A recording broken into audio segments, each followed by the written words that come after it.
ഗത്യന്തരമില്ലാതെ കോൺഗ്രസിന് കാല് പിടിക്കാൻ എത്തുകയാണ് CPM.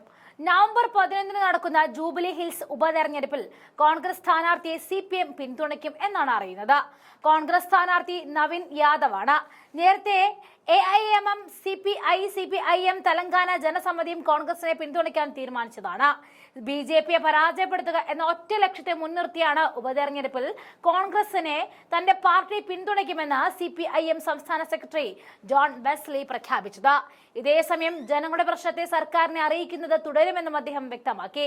കോൺഗ്രസ് സംസ്ഥാന അധ്യക്ഷൻ B. മഹേഷ് ഗൌഡ് പാർട്ടി അധ്യക്ഷൻ പ്രൊഫസർ കൊണ്ടാരത്തെ നമ്പള്ളിയിലെ ഓഫീസിലെത്തി സന്ദർശിച്ചതിനു ശേഷമാണ് TJS പിന്തുണ പ്രഖ്യാപിച്ചത്. സ്ഥാനാർത്ഥിയായ നവീൻ യാദവിനായി ശക്തമായ പ്രചാരണത്തിനാണ് മുഖ്യമന്ത്രി രേവന്ത് റെഡ്ഡിയുടെ നേതൃത്വത്തിൽ നടക്കുന്നത്. 2 വർഷത്തെ ഭരണ നേട്ടങ്ങൾ ഉപതെരഞ്ഞെടുപ്പിൽ വിജയം കൊണ്ടുവരുമെന്നാണ് രേവന്ത് റെഡ്ഡിയുടെ വിശ്വാസം. മണ്ഡലത്തിലെ മുസ്ലിം വോട്ടുകൾ നിർണായകമാണ്. മുൻ ക്രിക്കറ്റ് താരം മുഹമ്മദ് അസറുദ്ദീനെ MLC ആയി നിർദ്ദേശിച്ചത് തെരഞ്ഞെടുപ്പിൽ ഗുണം ചെയ്യും എന്നാണ് കരുതുന്നത് എന്നും പാർട്ടി വൃത്തങ്ങൾ പറഞ്ഞിട്ടുണ്ട്.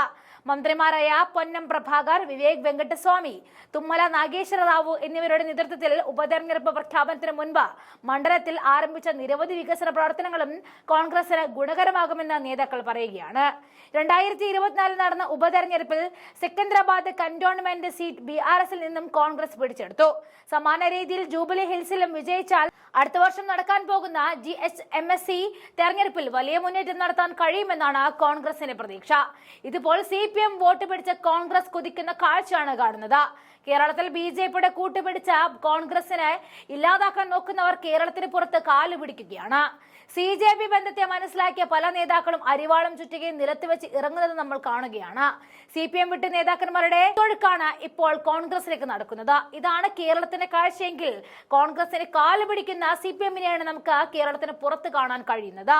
CPMന്റെ അച്ചടക്ക ലംഘനം പാലിച്ചെന്ന് പരസ്യ പ്രസ്താവന നടത്തിയതിന് CPM പുറത്താക്കിയ പഞ്ചായത്ത് പ്രസിഡന്റ് കോൺഗ്രസിൽ ചേർന്ന വാർത്തയും നമ്മൾ കണ്ടതാണ്. എളവള്ളി പഞ്ചായത്ത് പ്രസിഡന്റ് ജിയോ ഫോക്സിനായിരുന്നു രാജിവെച്ച് കഴിഞ്ഞ ദിവസം കോൺഗ്രസിൽ വന്നു ചേർന്നത്.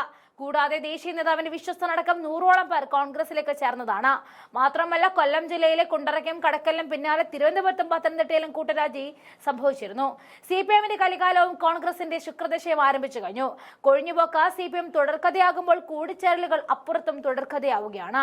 അങ്ങനെ CPMന്റെ വളർച്ച താഴേക്ക് പോകുന്ന കാഴ്ചയാണ് അനുദിനം കാണുന്നത്.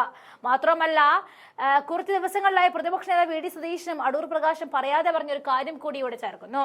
CPIക്ക് ആട്ടും തുപ്പും സഹിച്ച് അവിടെ നിൽക്കേണ്ട കാര്യമില്ല എന്ന്, UDFിലേക്ക് വരാമെന്ന്.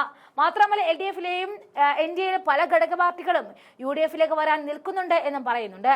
എല്ലാം കൊണ്ടും കോൺഗ്രസിന് കേരളത്തിന് പുറത്തായാലും അകത്തായാലും നല്ല കാലം തന്നെയാണ് എന്നാണ് ഇതിൽ നിന്നും മനസ്സിലാക്കാൻ കഴിയുന്നത്.